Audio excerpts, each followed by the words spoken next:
Ricardo ultrapassa o limite do luxo.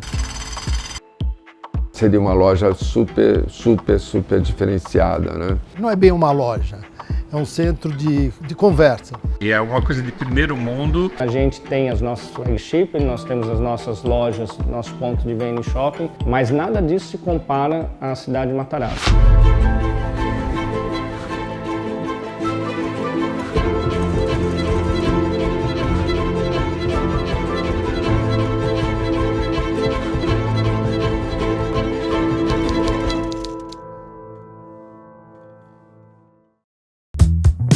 De 83 a 91, a gente fornecia para as lojas multimarcas, né? A única frustração que eu tinha era que os tecidos nacionais não chegavam aos pés dos tecidos importados, os tecidos italianos, que para mim são os melhores. Se ele quer sempre ter o melhor tecido, a melhor qualidade, não importa se ele vai ter que vender mais caro, importa que ele vai ter o melhor produto. Ali ele já começou um movimento dele, né, de mostrar o que é Ricardo Almeida, né, de estar sempre inovando, com a abertura da importação, que ninguém tem os tecidos importados. Em 90, e eu já viajei para comprar esses tecidos. Foi o caminho que a gente acabou tomando. Muito lojista acabou não entendendo isso aí, porque eles queriam ter uma margem grande na hora da venda, né? Por isso que eu acabei montando minhas lojas em 1991.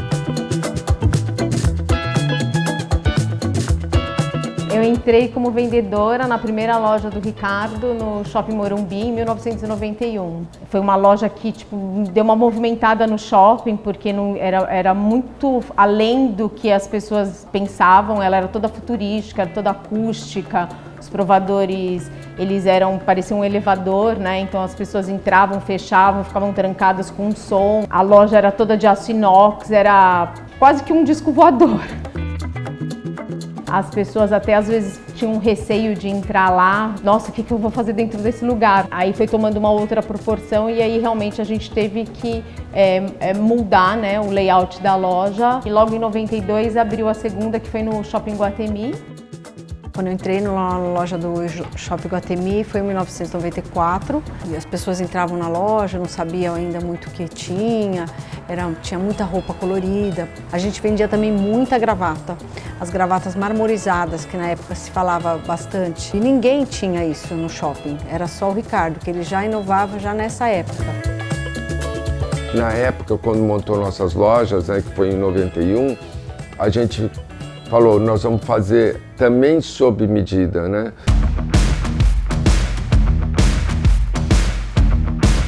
Em 93, 94, eu montei um estúdio numa vila que tinham 6 casas ali na Vila Nova Conceição, que eu para atender só com hora marcada. Era um lugar que ele conseguia receber os clientes dele, os clientes ficavam à vontade e era um lugar que as pessoas se sentiam com tal exclusividade. E nós fizemos um bar debaixo da casa que existia, foi um negócio muito maluco, mas ele reunia e fez grandes festas na Vila Nova Conceição, porque era uma vila, então ele fechava a vila, ele fez desfile lá. Então muita gente falava assim, pô, já fui na tua casa, eu nem sabia quem era, porque era amigo de amigo, que chegava lá e chegava, entrava e tudo mais.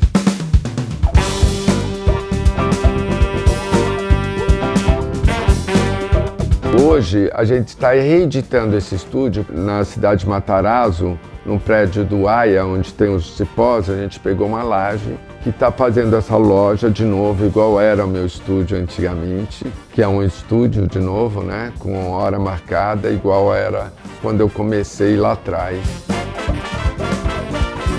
Requintado assim de espaço, de tudo, né?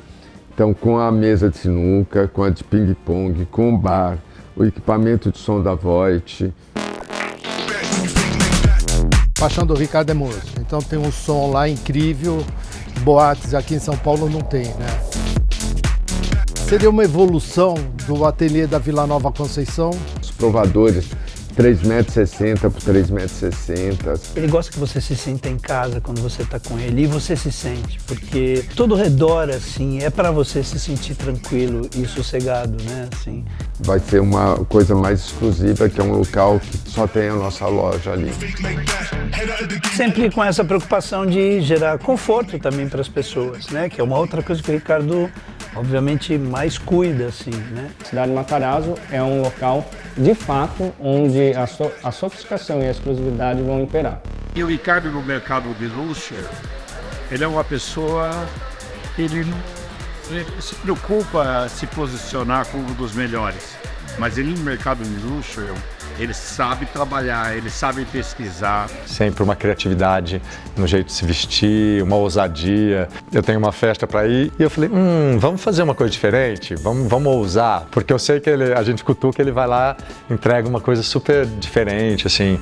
E o Ricardo, ele não só segue a tendência internacional, lá fora, ele faz a sua própria tendência também. Olha, é difícil prever o futuro de uma marca que é imaginada e feita por um pensador inquieto, irrequieto como o Ricardo, né? Cada vez que a gente conversa, ele tem uma ideia nova, ele tem um projeto novo. Desde a primeira camisa, usar Ricardo Almeida sempre me deu sorte, é uma marca que me acompanha há mais de 30 anos, então eu estou ali próximo da história da marca e eu fico muito feliz de fazer parte dessa história. Então sempre pensar à frente, nunca pensar como todos estão pensando. Eu acho que isso que trouxe a marca até onde está hoje. Uma coisa que a gente sempre falou, vamos fazer couro. Ele nunca quis, porque ele acho que nunca achou um couro tão bom para trabalhar.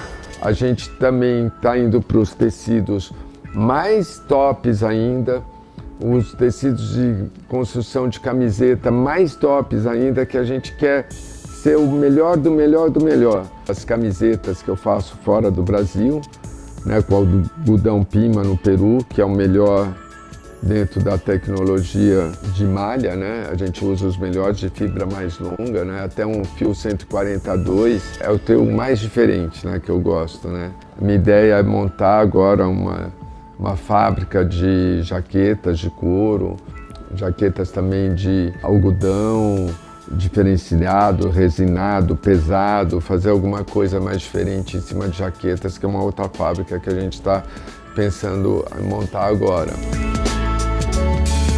E esse estúdio vai ser um grande sucesso, que está num lugar que é um dos melhores lugares do mundo. A gente está finalizando ela, junto com uma marca com meu filho Ricardo, e meu outro filho Arthur, que seria a RH2, e tá também o Gabriel Pascolato, sobrinho da Constanza Pascolato. Fazendo uma marca bem jovem, bem diferenciada. Tem potencial para ser um grande destaque no Brasil, não só no Brasil, no mundo inteiro. A gente quer aproximar essa alfaiataria mais dos jovens, vai surpreender, repaginar o chique, vai desconstruir um pouco do que vocês conhecem sobre a alfaiataria em si. E nada melhor que essa força jovem, essa expressão bastante forte, né? Vai dar bom, vai ser bem legal.